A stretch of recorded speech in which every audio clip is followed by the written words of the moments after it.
السلام علیکم پاکستانیوں۔ پاکستان میں گزشتہ 2 دن تک تو بڑا شور مچا رہا ثانیہ مرزا اور شعیب ملک کی علیحدگی کے حوالے سے، اور پھر شعیب ملک نے ثنا جاوید سے شادی کر لی، اور پاکستان میں لوگ پریشان ہیں، دکھی ہیں، باتیں کر رہے ہیں کہ ہائے کیا ہو گیا، ایک شخص نے ایک بار پھر بے وفائی کر دی، اور بڑی پریشانی ہے۔ کاش اتنی پریشانی شعیب ملک اور ثانیہ مرزا کو بھی ہوتی، اور ثانیہ مرزا کی بہن نے واضح طور پر اپنے پورے خاندان کی طرف سے شعیب ملک کو نئی شادی پر مبارکباد پیش کی ہے، اور دونوں نے آپس میں یہ طے کیا ہے کہ وہ باقی دوستوں کی طرح رہیں گے، اور بچوں سے ملاقات کے لیے، کیونکہ ان کا ایک بچہ ہے، اس سے ملاقات دبئی میں جا کے کریں گے۔ لیکن یہاں پاکستان میں وہ بالکل ففے کٹنی والی جو بحث ہے نا، وہ سٹارٹ ہو گئی ہے۔ کچھ لوگ لگے ہوئے ہیں کہ نہیں، کچھ تو ہوا ہوگا کہ شعیب ملک نے طلاق دی ہوگی، اور کچھ اس سلسلے میں پریشان ہو رہے ہیں کہ ایک عورت کے ساتھ ایک بار پھر بے وفائی ہو گئی، جس عورت نے پورا ملک سے ٹکر لے لی تھی اور ایک پاکستانی سے شادی کر لی تھی۔ میں دونوں ہاتھ جوڑ کر کہتا ہوں، خدا کے لیے کوئی ڈھنگ کی بات کیا کریں، کوئی کام کی بات کیا کریں، لوگوں کی زندگیوں میں مداخلت نہ کریں۔ لوگ نہیں چاہ رہے کہ آپ ان کے بارے میں بات کریں، آپ ان کے مداح ہیں، خدا کے لیے مداح کی حد تک رہیں، اور فضول قسم کی چولیں مار کر کے اپنا اور قوم کا وقت ضائع مت کریں۔ اس سے بہتر ہے کہ کوئی ڈھنگ کا کام کریں۔ اب ڈھنگ کا کام پاکستان میں کیا جائے؟ 3 دن تک، 4 دن تک تو یہ رولا لگا رہا کہ ایران نے پاکستان پہ حملہ کر دیا، اور پاکستان میں 2 واضح بلاک ہمارے سامنے نظر آئے۔ ایک پرو ایران بلاک ہے، اور دوسرا پاکستان کے حوالے سے بات کر رہا ہے۔ لیکن خیر، اللہ کا شکر ہے، اللہ تعالیٰ نے دونوں ملکوں کو عقل کی دولت سے مالا مال کیا، اور چھوٹا موٹا پنگا لینے کے بعد دونوں واپس اپنی سابقہ پوزیشن پر بحال ہو گئے۔ پاکستان میں اس وقت الیکشن چل رہا ہے، اور الیکشن کی بڑی گہما گہمی نہیں تھی، لیکن اب دکھائی دینا شروع ہو گئی ہے۔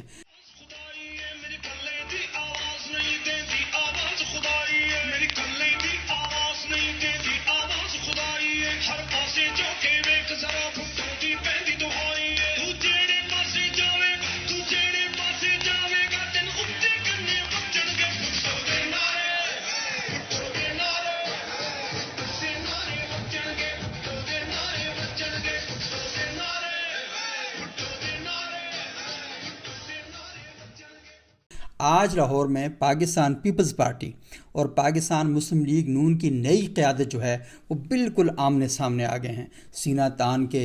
بڑے ہیں کندھے اچکا کے، اور بڑی گرم جوشی کے ساتھ ایک دوسرے کے سامنے آئے ہیں۔ اور ایک طرف زرداری صاحب کے صاحبزادے ہیں، اور ایک طرف میاں نواز شریف صاحب کی صاحبزادی ہیں۔ زرداری صاحب کے صاحبزادے بلاول بھٹو زرداری نے آج لاہور میں بڑا میدان گرمایا،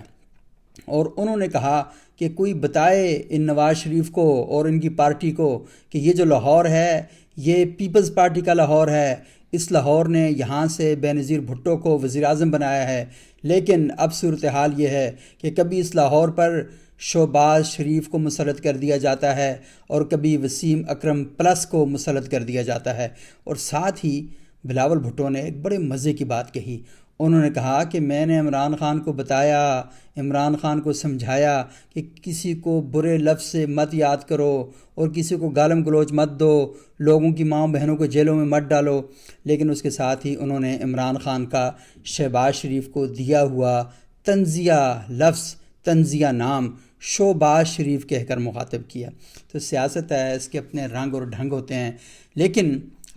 بہرحال آج بلاول بھٹو نے وہاں جلسہ کیا، اور اس جلسے کے موقع پر پیپلز پارٹی کے بڑے سینئر رہنما ہیں اعتزاز احسن، جن کے بارے میں یہ کہا جا رہا تھا کہ ان کی پیپلز پارٹی سے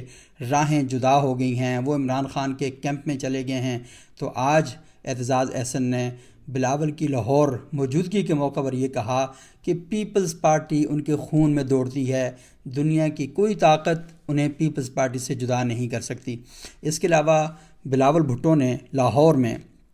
ایک اور بڑی اہم بات کی، اور انہوں نے جیسا کہ بہت عرصہ پہلے کی بات ہے، یہ بات کہی گئی تھی کہ دونوں خاندان جو ہیں، لاڑکانہ کا خاندان اور رائے ونڈ کا خاندان، اپنی پرانی دشمنیاں بھول چکے ہیں۔ لیکن بلاول بھٹو آج دوبارہ انہوں نے پرانی باتیں یاد کیں، اور یہ کہا ہے کہ نون لیگ کا جو ظلم ہے اس سے میں گزرا ہوں، میرا خاندان گزرا ہے، میرے کارکن گزرے ہیں، اور میں نہیں چاہتا کہ مستقبل میں کوئی خاندان دوبارہ مسلم لیگ نون کے ظلم سے گزرے، الیکشن میں تیر اور شیر کا مقابلہ ہے، اور انہوں نے یہ بات بھی کہی کہ ان کا ساتھ دیا جائے تو وہ انتقامی سیاست کو دفن کر دیں گے۔ اس کے ساتھ ساتھ انہوں نے جو اپنا منشور ہے اس کو دوبارہ دہرایا ہے، جس میں انہوں نے کہا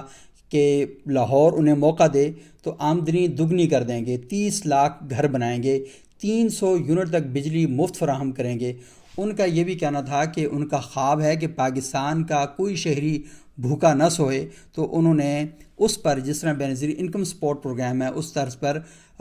یونین کونسل کی سطح پر بھوک مٹاؤ پروگرام شروع کرنے کا اعلان کیا ہے۔ اب یہ پروگرام کیسے ہوگا، کیسے آگے بڑھے گا، کیسے چلے گا، یہ سوال اپنی جگہ پر موجود ہیں، لیکن بلاول نے لاہور میں آ کر کافی دھوم مچائی ہے اور اپنے جو سیاسی مخالفین ہیں ان کو کافی انہوں نے ٹف ٹائم دیا ہے۔ لیکن اس میں تحریک انصاف کی طرف سے اسٹیٹمنٹ آیا ہے کہ ہم یہ پہلے سے کہہ رہے تھے کہ ان دونوں کی ملی گیم ہے، اور یہ جب بھی چاہتے ہیں تو اس طرح کی انوائرمنٹ کریٹ کرتے ہیں کہ واقعتاً ایک دوسرے کے دشمن ہیں، لیکن ان کی جو دشمنی ہوتی ہے یہ بڑی نمائشی قسم کی دشمنی ہوتی ہے، اور اس دشمنی میں وہ صرف اور صرف لوگوں کے جذبات کا استحصال کرتے ہیں، لوگوں کے جذبات سے کھیلتے ہیں۔ اصل میں اس طرح کی کوئی کہانی نہیں ہوتی، اور انہوں نے کہا کہ یہ سارے اصل میں پی ٹی آئی کے مخالف ہیں، ان کی آپس میں کوئی مخالفت نہیں ہے، دونوں ایک دوسرے کے یار ہیں۔ تو جب انہوں نے پی ٹی آئی نے کہا نا ایک دوسرے کے یار ہیں، تو مجھے یاد آیا کہ ایک دفعہ مریم نواز صاحبہ نے نعرہ لگایا تھا کہ زرداری عمران بھائی بھائی ہیں، اور پھر ہم نے دیکھا کہ بلاول نے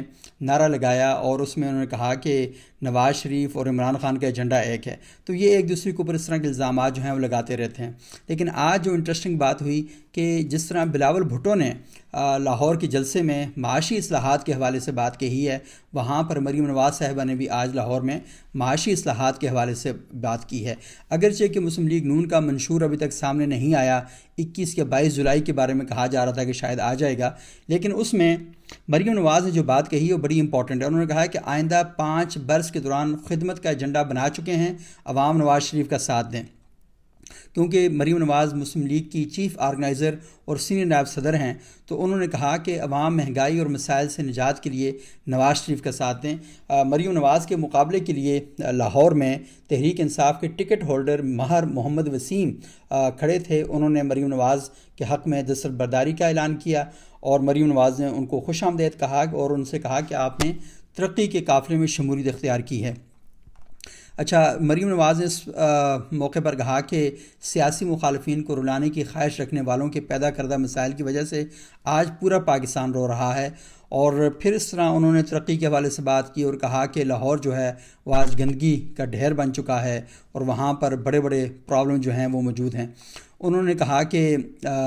شہباز شریف کو مطلب جو تعریفیں ہیں ساری انہوں نے کی، اور لیکن جو بنیادی جو بات کی انہوں نے کہا کہ پانی، بجلی، گیس سمیت عوام کا ہر مسئلہ حل کریں گے اور لوگ جو ہیں ان کے دست و بازو بن جائیں۔ تو یہ ساری بات انہوں نے اپنے جو خطاب ہے اس کے اندر کہی ہے۔ لیکن بلاول جس طرح چوکے اور چھکے مار رہے ہیں اور زرداری صاحب خاموش بیٹھے ہیں، تو بڑا ایک سوال پیدا ہوتا ہے، اور لوگ یہ سوچ رہے ہیں کہ آج سے صرف کچھ 3-4 مہینے پہلے تک جو پی ڈی ایم کی حکومت تھی تو وہاں پر یہ سب لوگ آپس میں اکٹھے تھے اور ایک دوسرے کے دست و بازو بنے ہوئے تھے، ایک دوسرے کی حکومت ان کی وجہ سے چل رہی تھی۔ ابھی یہ ایک دوسرے کے اتنے مخالف کیوں بن چکے ہیں؟